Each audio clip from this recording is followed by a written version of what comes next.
10.26 has just been revealed and it is wild. Plunderstorm, a new event in WoW, is so amazing. I just don't want to be here and I want to go back into the game.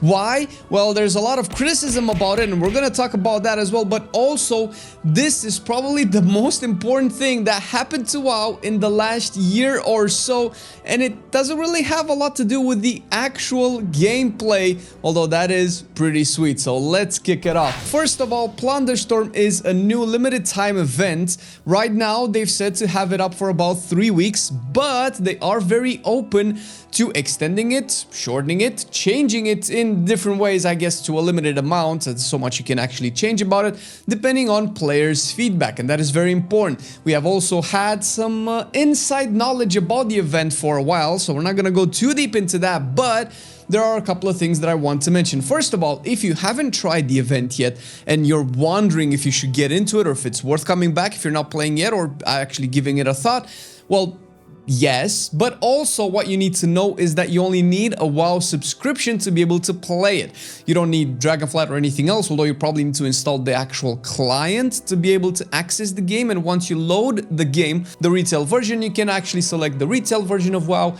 or the actual Plunderstorm, and then you can go in. Once you select the actual Plunderstorm event, you already have a character. You don't create a character, that's you. That's just you. Now, the name of your character will be your battle tag, and for now that seems to be the end name. But you can also customize it. You can change your race, your body type, all of your hairs and colors and everything like that. And that is your avatar in the game. You don't have a class. You don't have a spec. There's nothing like that. It's just your character. Mine is an orc, so I am just Flame the Orc. And then you just go into the game. You can either queue as solo. If you're playing solo, that's obviously the way, or duos. If you have a friend, you can invite them into the party and then just queue as duos. This is a battle royale type game. Think about Fortnite or PUBG. Essentially, it's 60 people in Arathi Highlands all duking it out in a free-for-all bonanza. We know the battle royale, with the edges slowly creeping towards the middle and then, you know, forcing people to get into conflict and fight against each other. Once you are in, you're loaded into this pre-lobby type thing where you can test out your little abilities, because combat has changed, and this is why this is so important, and we'll talk about that in a minute. Just to kind of give you a short summary of how this plays out, you have about, I think, 7 total abilities that you can use, or 7 key binds. There's the, and obviously you can change them, but there's the R and T, which R is your auto attack. Your auto attack is no longer tab targeted locked. You can actually just swing your sword, and if there's nobody in front of you, you don't hit anybody, or if they're too far away, you don't hit anybody. This is a revolutionary change from the WoW combat system where you just click on a target and then everything just automatically fires towards that target. None of that stuff. Everything is smart casted, let's say, if you've played any other type of battle arena MOBA type game. You also have your potion, which is your tea, which is obviously some grog, some keg of ale or rum or whatever, and you drink it and then you just heal yourself, and it has a cooldown. This is the only way that I have found out so far where you can actually sustain your HP. All of the abilities that I was able to use throughout the game didn't really provide any kind of health back that I have found. Maybe I've missed one. That, and then you have 2 offensive abilities, which is your spells, your abilities that you just smack people with. 2 utility abilities, usually it's mobility or a shield or some CC and things like that. And last, you have an equip type consumable. You can either roll as a barrel and then just charge into a direction. You can summon a parrot to help you out. There's a whole bunch of stuff. And that's about it. And then you go into the game and you load into the Arathi Highlands and you start as a level 1 character, and you can level out throughout this. Arathi is filled with NPCs, elites, mobs, and then you just fight a bunch of dudes, get a bunch of experience, open chests, get more experience, and as you do all of this, you find new abilities that are on the ground. You click on the ability and then you actually learn it, and you can put it on your bars, and if you loot the same ability multiple times, it levels up and becomes stronger.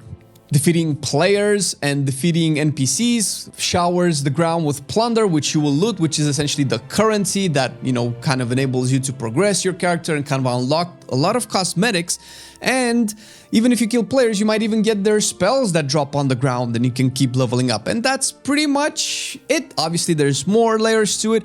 The combat system, the synergy between abilities, the whole Renown progression system, which is there, and you can check it out. And that's really great because it unlocks a whole bunch of cosmetics for the real game in terms of a parrot mount, which actually works in Classic and Live, and a little pet crabby thing, whatever, that's also on Classic and Live. And for the live version of the game, you get some awesome pirate themed transmogs and so on. The Renown track is fairly quick. I've played for about 30 minutes and I'm already Renown 2. You probably will need a couple of dozen matches to fully max it out. I don't particularly mind it. Some people might find that it takes a little bit too long. However, from what we know, in terms of progression, the devs are pretty flexible in adjusting how fast Renown can be acquired. I don't know if that's particularly set in stone for now, but suffice to say, if you play through this limited time event, you will be able to actually unlock everything else. And some other rewards have been determined where if you play Plunderstorm, a vendor unlocks in actual retail WoW to sell you some crests for upgrading gear, which is kind of neat because playing Plunderstorm can acquire some, gear upgrade options in retail WoW, so you don't feel like, oh, you're just wasting your time and you're not progressing your main character on live. And that is just for now. More things might be added into the future. Now, let's talk about why this is the most important thing that WoW has ever received in a year, 2, 3, 4, forever, essentially, because you're looking at the first version of WoW 2.0. Why am I saying that? Well, first of all, I think we're no strangers to the fact that the combat system is a little bit antiquated. The select your target and then you just press your abilities and they all just fire towards that target is a little bit old. It's still really good. It's probably WoW's best selling point, and it's probably why WoW is so much more popular than a lot of other MMOs and a lot of other RPGs, because its combat system is so polished and so neatly designed. Now we're seeing a change to that with the fact that not even your auto attack in Plunderstorm is smart casted, but also your abilities. I think there's like one ability that I was able to find out, like this ice shard thing, I still don't know the name of them, that automatically targets your current target. If you tap it, you'll see like, you selected, you still get that's still in, but that's like one thing that I was able to find. Pretty much everything else is just fire in a direction, and if a player gets hit by it, it gets damaged. If the player dodges the animation, the spell effect, the particle, the whatever, it dodges and you don't get to be hit by the damage with it, which is particularly great. Not to mention that pretty much all of the abilities that you have to hard cast can be cast while moving. Some of them kind of slow you down as you do that, which I guess that's only fair because you're casting like big abilities. But I mean, it's an upgraded version of the combat system. Now, obviously, if you have thought about this, you're thinking, is this going to make it to the live game? Well, they will probably never be able to publicly confirm this because they will lock themselves into a corner where they will have to put it into the game if they say yes. And if they say no, then it just creates unneeded negativity towards the player base that actually thinks that this is an upgrade to the WoW combat system, and it is an upgrade to the WoW combat system. Because, I mean, it offers so much more flexibility, and weirdly enough, having smart casted abilities will tune down the complexity of the game, which Plunderstorm already does a really good job at toning down the complexity for the actual game mode, because you only have a few abilities, 7 keybinds, right, that you can probably interchange, but that's fine, and a couple of spells, and you just level up as you get them with multiple ranks, which is part of WoW's RPG experience that we have been missing over the years. But because the abilities can be smart casted, you don't have to like think of private auras or secret interactions underneath the hood of how does the spell work, where is it telegraphed, is the ground reticule enough. Like, you don't need to think about all of that. It's just you see the big ass fireball and then it just comes right at you and you dodge it or you don't. And that is part of why this is so amazing, because this can definitely be implemented into the game. I don't know how long it will take, but it is at least testing grounds, which is all we could ask for. And the fact that the entire event happens within the client of the game in a way where you can just swap in between means that the infrastructure for it has been essentially, created in terms of, coding and getting all that software ready up. Opening it up for more future events. Great. We can have Plunderstorm come back as well. Great. Battle Royale is fun. Maybe not for everybody. Like, you know, you don't really have to like it if you don't like it, but it is a very accessible way to play WoW. It brings back PvP in a way where it's not like 5D chess and learning 30 spells for your class and some counters for the 13 other classes that exist. Nah. It's just a couple of abilities. Everybody has the same abilities. The combination is different, so that's probably something that you need to get into and kind of learning like, what is that big arcane ball doing coming right at me? Once you learn what that is, then you're probably going to be good to play more Plunderstorm and be battling it out with other people. The simple fact that you can also unlock like in-game real-life event currencies and things that can progress your character, although it's pretty rudimentary at this point, opens it up for potential, you know, character progress or have some value outside of just having some fun. Although that is kind of what we wanted, because at the end of the day, for a new player going into WoW now, they have to learn their class, they have to learn their spec, they need to get into over 60 talents that they need to pick for their class, figuring out what the stats for the gear is that they want, figuring out where to get all of the gear, how to upgrade all of that gear, how to do Mythic Plus, how to do rating, how to do everything with a group and other people. So it's just the barrier of entry for WoW new players is high.